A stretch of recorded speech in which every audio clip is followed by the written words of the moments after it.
हमें लगा कि आप लड़ेंगे राघोपुर से, तेजस्वी बनाम प्रशांत किशोर, अब नहीं लड़ रहे हैं। आपकी पार्टी ने डिसाइड किया, आपने कहा कि नहीं लड़ रहे हैं। नहीं, मैं उसका वजह बता देता हूँ। 2 वजह रही है। एक देखिए, मैं एक अकेला व्यक्ति हूँ जिसने इसको तिनका जोड़कर 3 साल में इस बड़ी व्यवस्था को खड़ा किया है।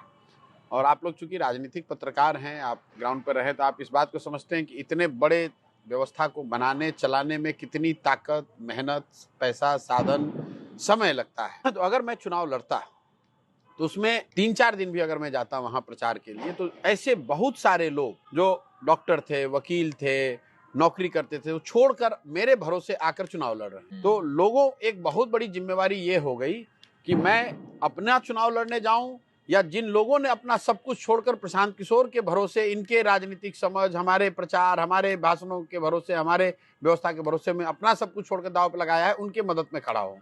अगर मैं 4-5 दिन वहां भी जाता, 2 दिन भी जाता, 3 दिन भी जाता, तो 10, 12, 15, 20 कंस्टिट्यूएंसी ऐसे होता जहां मैं नहीं पहुंच पाता। तो पहली मर्यादा तो ये समय की थी। दूसरी वजह जो पार्टी में डिस्कशन हुआ, उसमें ये हुआ कि तेजस्वी यादव किसी पद पे मुख्यमंत्री नहीं है। तो अगर आप जाएंगे वहां लड़ने, तो एक नैरेटिव ये बनाने की कोशिश की जा सकती है कि जात वाली बात, कि अरे भाई देखो, ये जाति के नेता हैं, यादव जाति के नेता हैं, इसलिए इनको हराने के लिए यहाँ पहुंचे हुए हैं। तो इन दोनों विषयों को बहुत गंभीरता से पार्टी के शीर्ष नेतृत्व ने चर्चा करी, बात किया, और नेट हम लोगों ने पाया कि नहीं, वहां जाके लड़ना ना पार्टी के हित में है, ना नैरेटिव के हित में है। क्योंकि नैरेटिव हम लोग शिक्षा, रोजगार, पलायन रखना चाहते हैं, फिर वही फॉरवर्ड बैकवर्ड हिंदू मुस्लिम नहीं करना चाहते हैं। अब इन दोनों विषयों की वजह से राघोपुर में लड़ने का जो शुरुआती मन था उसको छोड़ दिया गया, और ये तय किया गया कि भाई पहले जनसुराज को जिताया जाए, राघोपुर की लड़ाई तो फिर लड़ ली।